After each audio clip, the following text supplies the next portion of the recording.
Ele era o homem mais poderoso do mundo conhecido. Seus exércitos haviam destruído Jerusalém, subjugado o Egito, varrido nações inteiras como folhas ao vento. Seu nome fazia tremer os maiores impérios da antiguidade. Nabucodonosor, rei da Babilônia, senhor do maior reino já erguido sobre a face da terra. Mas uma tarde de glória aparente, enquanto contemplava sua cidade dourada, algo foi tirado dele, de forma repentina e aterrorizante. Noites antes, o rei havia acordado banhado em suor frio. Um sonho perturbador o havia visitado. Uma visão tão vívida e carregada de significado que até os magos e adivinhos mais experientes da Babilônia ficaram em silêncio ao ouvi-la. Uma árvore imensa crescia no centro da terra. Suas raízes mergulhavam no solo profundo. Seus galhos tocavam os próprios céus. E toda a humanidade se alimentava de seus frutos abundantes. Então, de repente, um ser celestial desceu do céu. "Cortai a árvore, derrubai os seus galhos!" A voz celestial ecoou pelo sonho como um trovão. "Espantai os animais que se abrigam debaixo dela, mas deixai o toco com as raízes na terra, preso com cadeias de ferro e bronze. Que seja molhado pelo orvalho do céu, que seu quinhão seja com os animais da terra, que sobre ele passem 7 tempos." A visão terminou, e o homem mais poderoso do mundo não conseguia parar de tremer. Daniel foi chamado ao palácio, ouviu o sonho com atenção e ficou em silêncio por um longo momento. Um silêncio que encheu o salão de tensão. O rosto do profeta havia mudado visivelmente. O rei percebeu e sentiu o estômago apertar. "Daniel, não te perturbes com isso", disse o homem que havia destruído Jerusalém com uma vulnerabilidade incomum. E Daniel, com a coragem de quem teme a Deus mais do que ao rei mais poderoso da terra, tomou fôlego e começou a falar. Para entender a magnitude desse julgamento, é preciso primeiro ver a Babilônia como ela era, a cidade mais esplêndida do mundo antigo. Muralhas duplas tão largas que carruagens corriam sobre elas. O rio Eufrates cortando a cidade ao meio. Templos dourados reluzindo sob o sol da Mesopotâmia. Os famosos jardins suspensos, uma das 7 maravilhas da antiguidade, floresciam no coração do palácio. Era a capital do mundo. E Nabucodonosor era seu senhor absoluto. Ele havia subido ao trono por volta de 605 a.C., ainda jovem, com o sangue quente das vitórias de seu pai. Mas foi Nabucodonosor quem transformou a Babilônia em superpotência. Na Batalha de Carquemis, destruiu o poderoso exército egípcio e eliminou os últimos resquícios do Império Assírio. Em menos de 2 anos no poder, controlava toda a região do Crescente Fértil. Reis se ajoelhavam diante dele. Nações pagavam tributo sem hesitar. O mundo tremeu ao ouvir seu nome. Em 597 a.C., seus exércitos marcharam sobre Jerusalém. O rei judeu se rendeu sem combater. Nabucodonosor levou os tesouros do Templo de Salomão e deportou 10.000 dos melhores judeus. Mas quando Jerusalém se rebelou novamente, em 586 a.C., ele voltou com fúria implacável. Destruiu a cidade santa até os alicerces, incendiou o templo, o lugar mais sagrado da terra para o povo de Israel. Acorrentou os sobreviventes e os arrastou pés sangrando pelo deserto até a Babilônia. Entre os cativos marchados para a Babilônia, havia um jovem nobre judeu chamado Daniel. Inteligente, corajoso, fiel ao seu Deus mesmo em terra estrangeira. Nabucodonosor havia ordenado que os melhores jovens cativos fossem educados na corte babilônica, dominassem a língua, a literatura, a sabedoria do reino. Era uma estratégia de assimilação, mas o que o rei não previa é que esse jovem cativo seria o instrumento pelo qual Deus falaria diretamente à sua alma endurecida. Babilônia não era apenas um poder político, era um centro espiritual carregado de séculos de história. Sua lendária Torre de Babel havia buscado alcançar os próprios céus, num ato de desafio à soberania divina que foi interrompido por Deus. O templo de Marduk, o deus supremo da Babilônia, dominava o horizonte com seus andares coloridos. Era uma cidade que acreditava que seus deuses eram os mais fortes e que Nabucodonosor, seu rei, era a manifestação viva do poder divino na terra. Mas antes dessa crise, Deus já havia falado a Nabucodonosor. No segundo ano de seu reinado, um sonho o acordou em pânico e ele não conseguia lembrá-lo. Exigiu que seus magos revelassem o sonho e a interpretação, sob pena de morte. Impossível. Apenas Daniel, após orar a noite inteira, recebeu a revelação. Uma estátua colossal de metais diferentes, destruída por uma pedra não talhada por mãos humanas. A pedra representava o reino de Deus. Nabucodonosor ficou maravilhado, mas não mudou. Alguns anos depois, viria uma prova ainda mais espetacular. O rei mandou erguer uma estátua de ouro com 60 côvados de altura e ordenou que todos se prostrassem ante ela. Sadraque, Mesaque e Abed-nego se recusaram. Furioso, mandou aquecer a fornalha 7 vezes mais que o normal e atirou os 3 dentro. Mas quando olhou pelas aberturas, viu 4 figuras caminhando nas chamas sem se queimar. O quarto, ele disse, parecia o filho dos deuses. Os 3 saíram da fornalha sem uma marca, sem um fio de cabelo chamuscado, sem sequer o cheiro de fumaça nas roupas. Nabucodonosor proclamou que o Deus dos hebreus era poderoso, mas essa não foi uma conversão, foi admiração, como quem vê um prodígio e segue o mesmo caminho. O mesmo homem que havia testemunhado Deus agir de forma sobrenatural 2 vezes, ainda guardava no fundo do coração a convicção mais perigosa, a de que ele próprio era o centro do universo. Com os anos, o orgulho de Nabucodonosor cresceu como a árvore do sonho, alto, espalhando-se em todas as direções. Ele ampliou a Babilônia de maneira sem precedentes, ergueu palácios, reconstruiu templos, abriu canais de irrigação, pavimentou ruas com pedras polidas. A via processional, com seus tijolos esmaltados em azul profundo e leões dourados em relevo, era uma das visões mais deslumbrantes do mundo antigo. Cada pedra dizia em silêncio: "Isso foi feito pela minha grandeza." Os arqueólogos que escavaram Babilônia encontraram algo fascinante. Tijolos por toda a cidade com o nome de Nabucodonosor gravado neles. Literalmente, milhares de tijolos carregando sua marca pessoal. Para ele, a Babilônia não era apenas uma capital, era seu monumento eterno. Mas havia uma lei que ele havia esquecido. Nenhum poder humano é eterno. Havia um rei acima de todos os reis, cujo nome nunca precisou ser gravado em tijolo, porque estava escrito nos alicerces do universo. Foi nesse clima de grandiosidade absoluta que o segundo grande sonho chegou. Nabucodonosor estava em seu palácio, no auge de seu poder, quando a visão o perturbou mais do que qualquer coisa em sua vida. Uma árvore. Mas não qualquer árvore, a maior, a mais bela, a mais poderosa que existia. Suas raízes se aprofundavam no centro da terra. Seus galhos se erguiam até os céus. Toda criatura viva se alimentava dela, se abrigava nela, encontrava descanso em sua sombra generosa. A visão era de esplendor absoluto, poder universal expresso numa forma viva. Cada detalhe era magnífico: frutos pesados, folhagem densa, animais em paz sob seus galhos.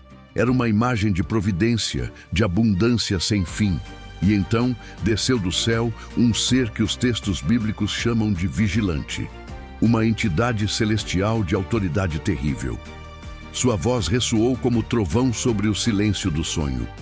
Cortai a árvore, derrubai os seus galhos, que ela caia.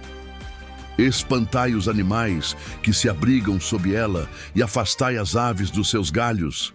Mas deixai o toco com as raízes na terra, preso com cadeias de ferro e bronze, em meio à grama do campo. Que seja molhado pelo orvalho do céu, que seu quinhão seja com os animais na erva da terra. Que passem sobre ele 7 tempos, até que reconheça que o Altíssimo governa sobre o reino dos homens e o entrega a quem bem quer. O decreto estava proferido, e não havia poder na terra que pudesse revogá-lo. Daniel foi convocado ao salão do trono, ouviu o sonho com atenção e ficou em silêncio por um longo momento. Um silêncio que encheu o salão de tensão. O rosto do profeta havia mudado visivelmente. O rei percebeu e sentiu o estômago apertar. Daniel, não te perturbes com isso, disse ele com uma vulnerabilidade incomum para um homem de seu poder. E Daniel, reunindo toda a sua coragem, tomou fôlego e disse as palavras que nenhum conselheiro ousaria pronunciar. Senhor meu rei, queira este sonho para os teus inimigos e esta interpretação para os teus adversários. A árvore que viste, que cresceu e se tornou forte, que chegou até o céu e foi vista por toda a terra, és tu, ó rei. Tu cresceste e te tornaste forte. O teu poder cresceu e alcançou os céus. O teu domínio se estende até os confins da terra. A derrubada da árvore e o corte de seus galhos significam que serás afastado dos homens. Tua morada será com os animais do campo. Comerás capim como os bois, serás molhado pelo orvalho do céu. 7 tempos passarão sobre ti, até que reconheças que o Altíssimo domina sobre o reino dos homens e o dá a quem quer. O toco preservado significa que teu reino será devolvido quando te dobrares. Por isso, ó rei, Daniel olhou diretamente para os olhos do monarca. Aceita o meu conselho. Rompe com teus pecados, praticando a justiça, e com tuas iniquidades, mostrando misericórdia aos pobres.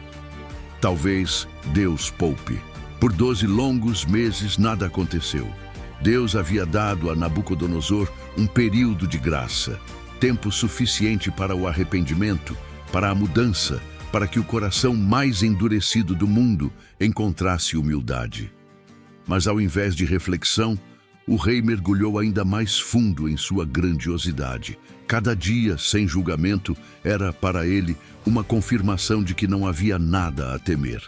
O silêncio de Deus foi interpretado como ausência de Deus, e foi o erro mais caro da sua vida. Um dia, 12 meses depois do sonho, Nabucodonosor caminhava pelos terraços do seu palácio. A cidade se espalhava sob seus pés. Torres, templos, canais, jardins e muralhas douradas pelo sol da tarde. Era um espetáculo de tirar o fôlego. E então, contemplando tudo aquilo, o rei abriu a boca e disse as palavras que selaram seu destino para sempre.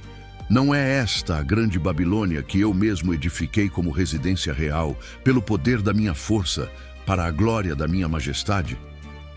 A palavra ainda estava em seus lábios quando uma voz desceu dos céus. Não havia trovão, não havia terremoto, apenas uma voz, clara e absoluta, cortando o ar dourado da tarde como uma espada invisível. Ó rei Nabucodonosor, a ti se fala, o reino te foi tirado, serás afastado dos homens, e tua morada será com os animais do campo, comerás capim como os bois. 7 tempos passarão sobre ti, até que reconheças que o Altíssimo domina sobre o reino dos homens e o dá a quem quer. Não havia espaço para negociação. A voz havia falado, e diante dos olhos atônitos de seus conselheiros, algo perturbador começou a acontecer com Nabucodonosor. O brilho reconhecível da razão foi se apagando em seus olhos como uma tocha que se extingue lentamente. O homem que havia ditado leis para nações, que havia tomado decisões que mudaram o curso da história, aquele homem começou a desaparecer. E no lugar dele, algo estranho e assustador emergiu de dentro do rei mais temido do mundo.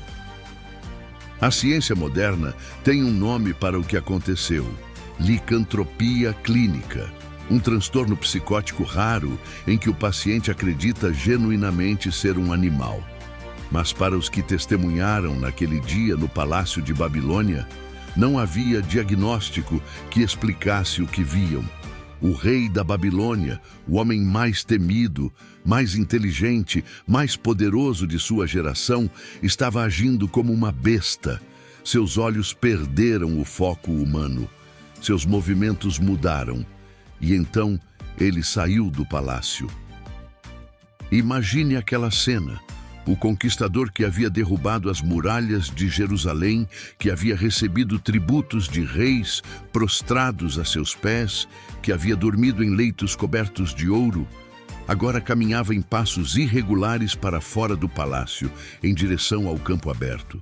Os guardas o seguiram, tentaram trazê-lo de volta. A Bíblia não responde. Ela apenas registra o que aconteceu. O rei foi para o campo e começou a comer capim. E o corpo foi se transformando. O texto de Daniel descreve com precisão inquietante. Seu cabelo cresceu como penas de águia e suas unhas como garras de pássaro.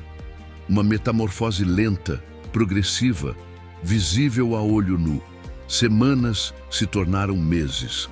O homem que havia mandado gravar seu nome em cada tijolo de Babilônia agora dormia na relva úmida, exposto ao orvalho da noite. A chuva caía sobre ele. O sol da manhã o acordava. E ele nem sabia quem havia sido.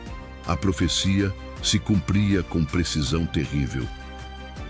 Enquanto isso, em Babilônia, o trono estava vazio.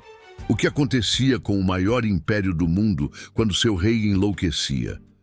Registros históricos sugerem que o filho de Nabucodonosor, Evil-Merodach, pode ter governado como regente nesse período.